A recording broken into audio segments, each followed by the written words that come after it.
फकीरा बात कर रहा हूं। अरे पगले, गुड न्यूज सुनाने के लिए कॉल किए। सुन, गुड न्यूज ये है कि गवर्नमेंट अब नौकरियां नहीं दे सकती। अरे सुन तो सही, पीछे सीन क्या है। सीन ये है कि जो 1 करोड़ नौकरियां देनी थी गवर्नमेंट ने, उसके बदले गवर्नमेंट 1 करोड़ प्लॉट दे रही है अब। हाँ यार, थोड़े से छोटे हैं, थोड़े छोटे हैं, लेकिन ये है कि फी बंदे के लिए बिल्कुल काफी होंगे। 6 बाय 3 के, 6 फीट लंबे, 3 फीट चौड़े और 4 फीट की कोई गहराई होगी उसकी। हाँ, उसके साथ तख्तियां भी दे रही हैं और एक व्हाइट कलर की चादर भी दे रही हैं। और जो है ना, हाँ, एक बंदा आएगा, नहीं नहीं, एक बंदा आएगा, अपन को नहलाएगा, नहला के डोली में बिठा के वहां लेके जाएगा। न्यू न्यू कब्रिस्तान, न्यू कब्रिस्तान हाउसिंग सोसाइटी। हाँ, न्यू कब्रिस्तान हाउसिंग सोसाइटी के नाम से है ये नई स्कीम निकाली है इन्होंने।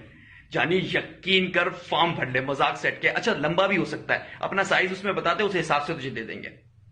यार देख ना, क्योंकि देख, जान अल्लाह को देनी है और सुकून सिर्फ कब्र में है मेरी जान। हाँ, चल चल चल, जुम्मा मुबारक, जुम्मा मुबारक।